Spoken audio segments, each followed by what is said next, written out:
Jadi kemarin kita udah bahas tentang hari pertama penciptaannya, jadi di kejadian 1 ayat 1 sampai 5. Sekarang aku mau lanjut di masih di kejadian 1 gitu kan. Kita akan lanjut di ayat berikutnya, yaitu di hari kedua, di ayat 6 sampai 8. Oke, kita akan baca dulu dengan singkat. Berfirmanlah Allah, jadilah cakrawala di tengah segala air yang untuk memisahkan air dari air. Maka Allah menjadikan cakrawala, dan ia memisahkan air yang ada di bawah cakrawala itu dari air yang ada di atasnya. Dan jadilah demikian. Lalu Allah menamai cakrawala itu langit. Jadilah petang dan jadilah pagi. Itulah hari kedua. Oke, ini singkat, ayatnya cuma ada 3. Tapi ya kita akan coba ya. Kita akan dapat apa dari sini. Dulu waktu aku membaca ini, waktu aku masih kecil ya, aku pernah baca ini di sekolah minggu ya, meskipun aku tidak benar-benar ikut sekolah minggu gitu kan, karena waktu itu cuma beberapa kali ikut. Tapi aku pernah baca tentang penciptaan, gimana hari pertama itu menciptakan apa, hari kedua menciptakan apa.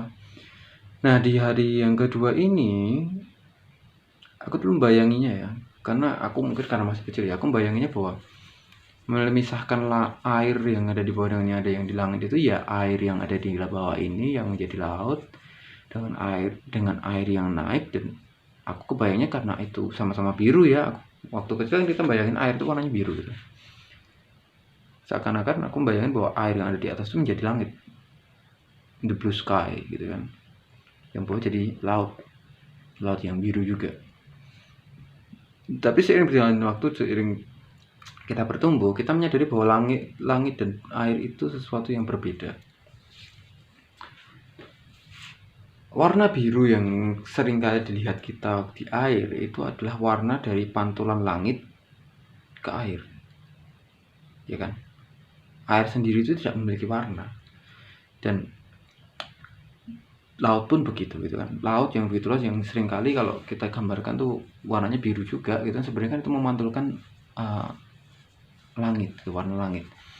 Dan warna langit sendiri sebenarnya bukan biru kan. Yang jadi warna biru itu sendiri adalah karena adanya lapisan udara gitu. Lapisan udara dan lapisan berbagai macam gas yang ada di atmosfer.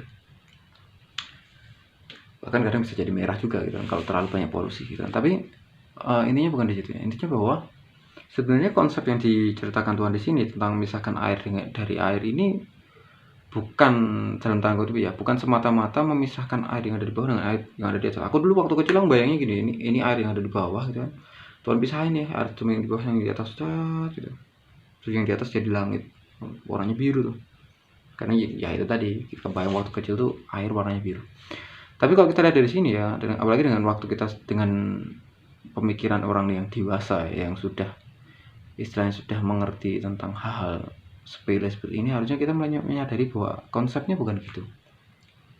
Di sini Tuhan menciptakan sebuah proses. Ini pertama kalinya awan itu terbentuk, gitu ya.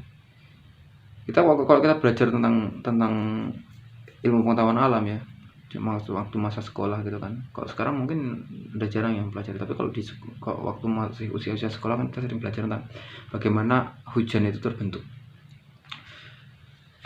Air yang ada di permukaan bumi terkena panas matahari, ia naik ya kan, ia naik lalu ia menjadi awan. Tapi sebenarnya di sini ada sesuatu yang terasa miss gitu ya. Kenapa terasa miss? Karena ya nanti ya, ini akan berkaitan dengan ayat berikutnya gitu, ayat yang nanti di belakang ada. Oke, kita lewati dulu bagian-bagian unik yang perlu kita kulik. Oke, jadi kita kembali lagi ke sini bahwa ini berkaitan dengan pembentukan awan. Kita tahu ya, jadi sebelumnya Tuhan sudah menciptakan cahaya gitu kan, terus Tuhan sudah memisahkan siang dan malam. Lalu setelah itu Tuhan menciptakan air, memisahkan air dari air. Seperti yang kita tahu bahwa air memang sudah ada sejak bumi ada. Ya, samudra raya itu diciptakan sejak bumi ada, gitu ya. Bersamaan dengan itu. Makanya di ayat 1 ayat 1 atau 2 kemarin ya, kita bisa tahu bahwa Tuhan itu melayang-layang di atas permukaan samudra gitu kan. Ayat 2 kemarin. Oke. Nah, gitu ya. Oke, jadi ini air yang sudah ada sejak semula Tuhan pisahkan dari itu, dari menjadi apa yang ada di atas itu yang kita sebut sebagai awan, yang apa yang di bawah sebagai air yang tersisa gitu ya. Oke. Sebenarnya ini cukup unik gitu kan, karena mengingat Tuhan tidak menciptakan apa-apa dulu di bumi, tapi Tuhan lebih memilih untuk memisahkan gitu. Kita tahu ya kemarin ada dimulai dari konsep memisahkan itu, awalnya dari konsep memisahkan cahaya dengan kegelapan gitu kan, pagi dengan siang dengan malam. Jadi itu awal mula konsep pemisahan. Tapi di sini Tuhan tuh memisahkan bukan sesuatu yang berlawan, tapi air dari air. Ini konsep pemisahan yang berbeda gitu kan, karena kedepannya kita akan mengenali ini sebagai proses terjadinya hujan, yaitu adalah sirkulasi gitu kan, dari bawah ke atas turun lagi. Dan jadilah demikian. Allah menjadikan cakrawala yang memisahkan air yang ada di bawah dengan air yang ada di atasnya, dan jadilah demikian. Dan kita lihat kalau di sini ya, ini agak unik. Kenapa agak unik? Karena kalau kita lihat di hari pertama Tuhan menciptakan banyak hal gitu kan. Menciptakan langit dan bumi daripada mulanya, lalu kita bisa lihat ada samudra, lalu setelah itu Tuhan menciptakan cahaya, masih memisahkan siang dengan malam, itu di hari pertama. Kayak banyak banget kerjaan. Tapi di hari kedua, entah kenapa gitu kan, pekerjaannya jadi makin pendek gitu kan. Tapi padahal kalau kita lihat hari ketiga itu cukup banyak juga pekerjaannya gitu kan. Tapi di sini di hari kedua ini cukup pendek. Allah menjadikan cakrawala untuk memisahkan air yang di bawah dengan air yang ada di atas, gitu kan. Setelah cakrawala jadi ini, kasih nama, udah, itu hari kedua selesai. Ini ya, cepat banget gitu kan, seakan-akan cepat banget. Tapi percaya nggak percaya gitu kan, apa yang kelihatan cepat ini sebenarnya ini proses yang cukup lama gitu kan. Kenapa ini cukup lama? Karena kalau kita sadari di sini Tuhan belum menciptakan matahari. Ya kan, di ayat sebelumnya yang diciptakan adalah cahaya siang dan malam. Tapi Tuhan belum menciptakan benda penerang. Itu nanti ada di hari-hari berikutnya. Yang artinya matahari belum ada, bulan belum ada. Yang artinya juga adalah panas yang dibutuhkan untuk air itu naik. Panas yang dibutuhkan untuk air itu sampai menguap ke udara, itu butuh waktu yang cukup lama. Ini apa ya? Ini apa yang aku tangkap sebagai seorang manusia ya, karena kita kan terbatas ya, logika kita terbatas, segala sesuatunya terbatas. Tapi apa yang saya aku tangkap di sini seperti itu. Prosesnya jadi lama karena apa? Karena ada sekian, ini kita jangan bayangin sekarang ya, waktu itu belum ada daratan. Seluruh bumi masih tertutup oleh air, yang artinya airnya itu ada sungguh amat sangat banyak gitu kan. Dan Tuhan berusaha memisahkan itu dari yang ada, untuk apa ya, untuk istilahnya menjadikan itu menjadi dua bagian, untuk yang di bawah dan yang di atas itu. Yang artinya yang di atas sendiri kita tahu bahwa untuk bisa naik air itu harus menjadi uap air. Ini sangat logis dan ilmiah gitu kan. Dia harus menjadi gas untuk dia bisa melayang-layang. Kalau dia bentuknya masih cair, dia melayang, itu gak make sense gitu ya. Dan bahkan di Alkitab pun kita hampir tidak pernah, kayaknya memang nggak pernah ya, nggak ada cerita tentang air yang melayang-layang, air yang terbang tuh belum pernah gitu. Kereta terbang pernah ada gitu kan, tapi untuk air yang melayang-layang kayaknya belum pernah lihat, belum pernah dengar. Ya mungkin kalau teman-teman yang pernah dengar bolehlah komen ya. Tapi bagiku aku belum pernah dengar ada air terbang gitu kan. Tapi di sini oke, kita kembali lagi ke Syria. Ini proses yang ilmiah, sangat ilmiah. Tapi kenapa ada juga pertanyaan gitu, ada juga timbul pertanyaan, kenapa Tuhan memilih proses yang begitu lama daripada Tuhan sendiri langsung menjadikan itu secara instan. Ya kita mungkin di sini kesannya 1 hari 2 hari, tapi kita nggak pernah tahu ya hitungan harinya Tuhan itu seberapa hitungan kita gitu kan. Meskipun saat ini kita bisa bicara tentang konsep waktu karena Tuhan sudah menciptakan siang dan malam. Jadilah pagi, jadilah petang, dan jadilah pagi, artinya itu sudah satu malam. Tapi kita nggak pernah tahu ya hitungan harinya Tuhan gimana. Dan di sini satu hari terasa begitu singkat itu karena itu kalau kita mau memahami secara logika manusia butuh waktu yang cukup lama untuk air ini bisa naik, apalagi tanpa matahari. Tidak ada sumber panas di bumi waktu itu. Adalah suatu hal yang luar biasa. Air di situ tidak membeku. Itu yang kita sebagai manusia kadang-kadang kalau secara logika nggak make sense di situ ya. Nggak ada matahari nih, nggak ada matahari, otomatis suhu di sana otomatis pasti sangat amat dingin. Tapi ternyata tidak membeku, ya kan? Padahal waktu zaman es kita tahu sendiri karena matahari nggak nampak aja bumi membeku gitu. Ya itu mungkin akan menjadi sebuah misteri yang perlu kita pikirkan lagi di kemudian hari. Tapi oke, di sini kita bisa mengenal bahwa ini awal mulanya terjadi hujan gitu kan. Awal mulanya terjadi awan lebih tepatnya karena hujan belum turun waktu itu.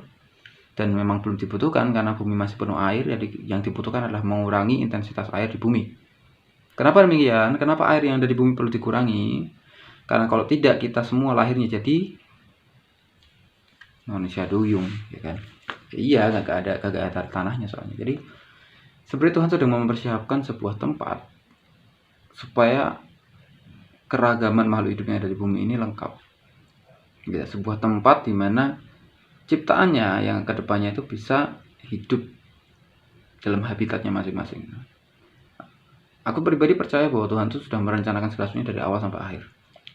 Ya, dari awal sampai akhir, dari penciptaan yang gimana di ayat 1 dikatakan pada mulanya Tuhan menciptakan langit dan bumi. Artinya apa? Tuhan sudah menciptakan langit dan bumi dari pada mulanya.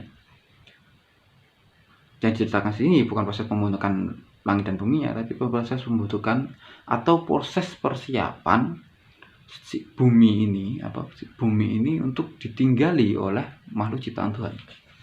Jadi kita bisa lihat ya gimana Tuhan tuh menciptakan awal mulanya ada terang gitu kan. Jadilah terang.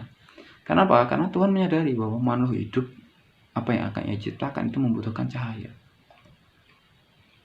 Dan itu juga menjadi sebuah konsep bahwa bagaimana kita itu membutuhkan Tuhan. Ini adalah cahaya kita gitu ya. Meskipun secara harfiah kita juga memang membutuhkan cahaya. Misal untuk merekam video ini, kalau tanpa cahaya yang terekam hanyalah layar hitam gitu ya.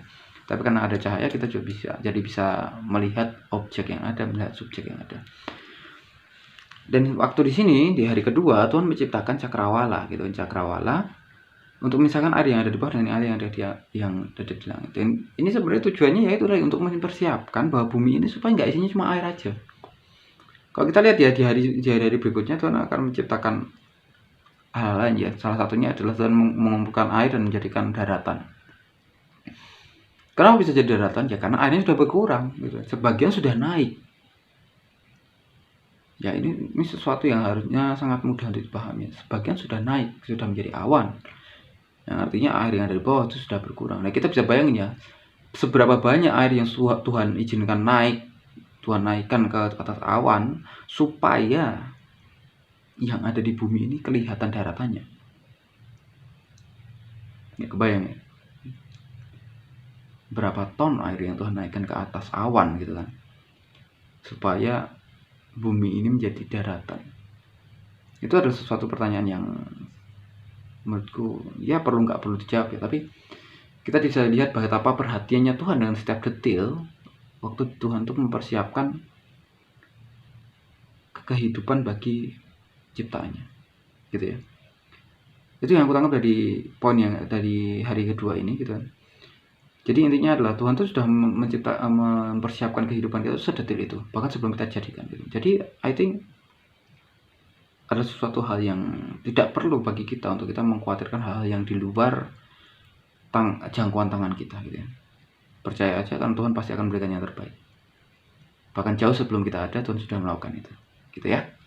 Cukup untuk hari ini. Shalom. God bless you.